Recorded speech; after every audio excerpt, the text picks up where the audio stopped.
Friedrich Paulus's story is one of the most dramatic and tragic journeys of the Second World War, a path that took him from a quiet boyhood in a small German town to commanding one of the largest armies in history, only to see it collapse in one of the most devastating battles mankind has ever witnessed.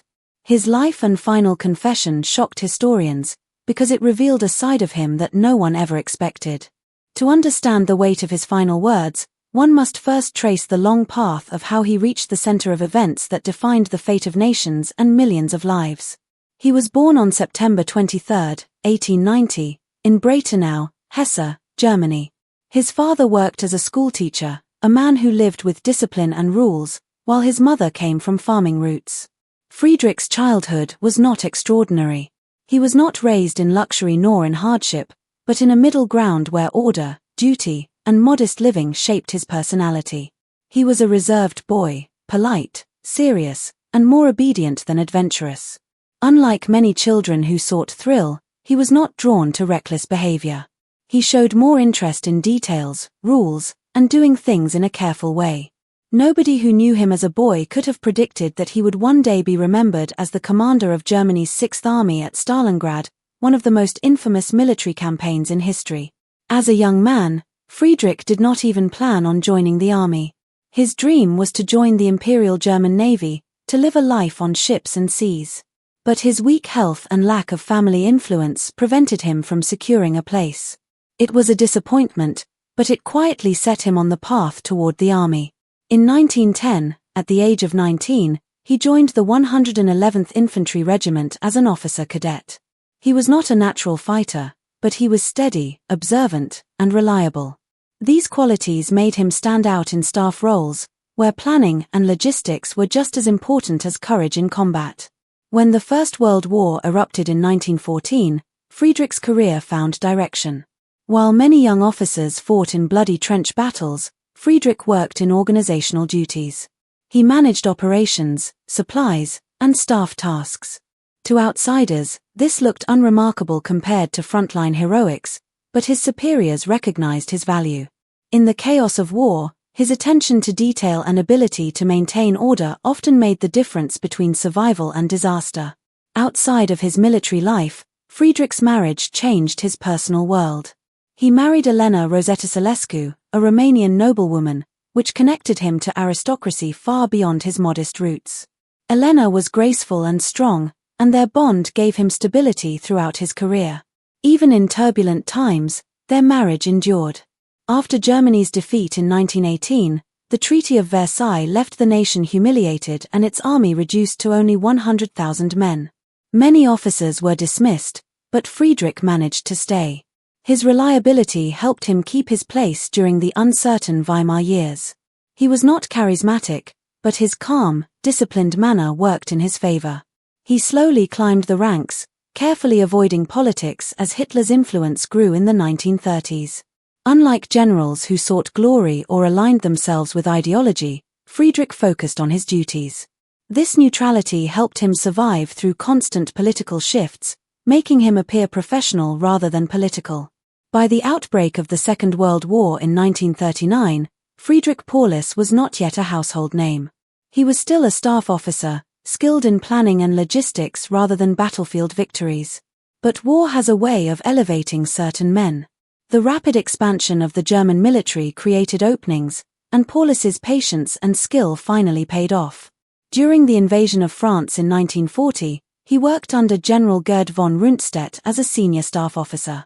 His careful planning contributed to one of Germany's greatest victories, where France fell in just 6 weeks. Though he remained unknown to the public, inside the army he earned recognition as a man who could handle the most complex tasks with precision. By 1941, Hitler had launched Operation Barbarossa, the massive invasion of the Soviet Union. Paulus played an important role in its planning. The operation initially seemed successful as millions of German troops surged deep into Soviet territory, but soon the vast distances and harsh conditions created immense difficulties. Supplies ran thin, and Hitler's hopes of a quick victory collapsed. During this period, Paulus began to emerge more prominently. His reputation for detail and discipline led to a promotion, and in 1942, he was given direct command of the Sixth Army. The Sixth Army was one of the most powerful German field units, with more than 250,000 men, tanks, artillery, and supplies. For Paulus, who had spent much of his career behind desks, this was a leap into history. His orders from Hitler were clear: advance into Soviet territory and capture Stalingrad, the city on the Volga River named after Joseph Stalin himself. Stalingrad carried immense strategic and symbolic value. Hitler believed that its capture would crush Soviet morale and prove Germany's dominance. At first, the Sixth Army advanced with great speed. By the summer of 1942, Paulus's men were at the gates of Stalingrad. Yet, the deeper they pushed, the more stretched their supply lines became. Stalingrad turned into a brutal battleground. The Soviets, under Stalin's order, defended every street and building with unimaginable determination. Paulus's cautious and methodical style, which had served him well in planning, now became a weakness in the chaos of urban combat. Hitler demanded that he capture the city at all costs, but the battle grew into a meat grinder where neither side would give in. As winter set in, the Sixth Army was surrounded in a massive Soviet counteroffensive. The once mighty force of 250,000 men was trapped with dwindling food, ammunition, and medical supplies. Conditions turned desperate. Soldiers froze in the harsh Russian winter, starvation spread, and morale collapsed. Paulus pleaded with Hitler to allow a breakout or retreat, but Hitler refused. His order was simple: not a step back. For Hitler, the Sixth Army was to fight to the last man, regardless of the human cost. Paulus, loyal to orders and cautious by nature, obeyed. He did not have the daring boldness of some generals who might have defied Hitler. He followed his command, and as a result, the Sixth Army was slowly destroyed. By January 1943, the situation was hopeless. The Soviets closed in on the final pockets of resistance. On January 31st, Paulus was captured by Soviet forces. Hitler had expected him to either fight to the death or commit suicide, but Paulus refused. For the first time in his life, he defied Hitler by choosing survival. He was the first German Field Marshal ever to be captured alive. This moment was shocking. Hitler had promoted Paulus to Field Marshal the day before, believing he would take his own life rather than surrender. Instead, Paulus put down his weapon and gave himself up. To Hitler, this was betrayal. To historians, it was a turning point. The capture of the Sixth Army at Stalingrad marked the beginning of Germany's downfall in the war. Nearly 91,000 German soldiers were taken prisoner, and only about 5,000 of them would ever return home after years of brutal captivity. In Soviet captivity, Paulus's life took another unexpected turn. At first, he was silent and withdrawn, but as time passed, he began to openly criticize Hitler. He joined the National Committee for a Free Germany, a group of captured officers who opposed the Nazi regime. This was a dramatic shift for a man who had once obeyed orders so rigidly. It revealed that beneath his cautious exterior, he had begun to question everything he had stood for. After the war, Paulus lived in East Germany, where he spent his final years under Soviet watch. He never returned to his wife, who remained in West Germany until her death. He lived quietly, occasionally speaking about his role at Stalingrad. He carried the weight of his decisions for the rest of his life. Near the end, his final words shocked historians and researchers. He swore by God Almighty that he would speak the pure truth. What he admitted left many stunned: that his obedience to Hitler, his caution, and his failure to defy impossible orders had destroyed the Sixth Army and cost hundreds of thousands of lives. He confessed that he should have acted differently, that he should have broken free from blind obedience. His words were not an attempt to excuse himself, but a recognition of the heavy burden he carried. For a man who had lived his life by rules, order, and obedience, his final confession was powerful. It showed that he understood too late the cost of following orders without question. His life became a lesson in the dangers of discipline without conscience, of obedience without judgment. His story reminds us that even ordinary men, shaped by order and duty, can find themselves at the center of history's greatest tragedies. Friedrich Paulus's journey from a quiet boy in Hesse to the commander at Stalingrad is not just the tale of a soldier, but a human warning about the choices we make. His final words echo through history, not just as a confession, but as a reminder of the price of silence and obedience when morality demands action. The German army had believed they could win another quick victory when they marched toward Stalingrad, but the reality was very different. Delivering ammunition, food, and fuel to the front became extremely difficult as the terrain stretched endlessly and Soviet reinforcements flooded the battlefield. What at first seemed like a short campaign soon turned into one of the most brutal and drawn-out battles of the entire war. At the center of it all was the commander of the Sixth Army, Friedrich Paulus. In the early stages, his army moved forward with determination and captured sections of the city, but the Soviets refused to back down. The fighting became chaotic, with every street, building, and even underground sewer turning into a battlefield. Factories and apartment blocks became fortresses, and civilians stood side by side with soldiers to resist the invaders. The Soviet troops fought with a level of determination that stunned the Germans, and they clung desperately to the western bank of the Volga River, slowing the German advance to a crawl. The longer the battle dragged on, the worse things became for the German soldiers. They had been fighting for months, their strength drained, and their supply lines stretched too thin to sustain them. Ammunition was scarce, food rations were nearly gone, and the harsh Russian winter was fast approaching. On the flanks of the German position, Romanian, Hungarian, and Italian units were holding the lines, but they were poorly armed, already discouraged, and no match for the coming storm. Any experienced military strategist could see what was about to happen. In November 1942, the Soviets launched Operation Uranus, a massive counteroffensive that targeted the weak Axis allies on the flanks. Their attack was overwhelming and successful. Within days, the German Sixth Army was completely encircled inside Stalingrad, more than 250,000 men trapped in a tightening ring of Soviet forces. At that moment, there was still one chance to save them. The army still had fuel and the ability to move, and a breakout could have saved a large part of the force. But far away from the front, Adolf Hitler refused to allow it. He ordered Paulus to hold the city at all costs, promising that supplies would be delivered by air. It was an impossible promise. The Luftwaffe did not have the capacity to fly in the tons of food, fuel, and ammunition required to sustain such a huge army. Still, Paulus obeyed his orders, unable to openly defy Hitler even as his men starved, froze, and suffered in the ruins of the city. As conditions inside the encircled pocket grew worse, Paulus's authority was tested in ways he had never faced before. Soldiers were starving, frostbite was spreading quickly, and ammunition was almost gone. Men wrapped themselves in rags to keep warm, and the wounded lay untreated because there were hardly any medical supplies left. Despite all of this, Hitler continued to demand that the Sixth Army remain in place. Some of Paulus's generals urged him to disobey. Walter von Seydlitz argued that Paulus should order a breakout and save what was left of the army.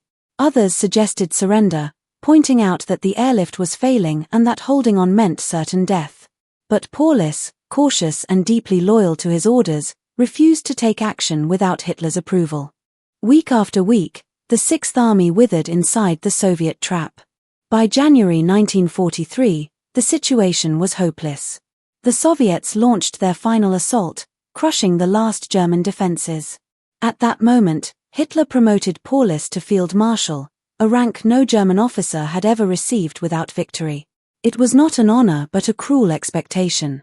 No German Field Marshal in history had ever been captured alive. The message was clear: Hitler wanted Paulus to take his own life rather than surrender. But Paulus did not obey this final unspoken command. When Soviet troops advanced into his headquarters on January 31, 1943, Paulus surrendered. For the first time in history, a German field marshal was taken alive. In captivity, Paulus's perspective began to change. Alongside other captured officers such as Seydlitz, he became part of the National Committee for a Free Germany, an anti-Nazi organization made up of German prisoners of war.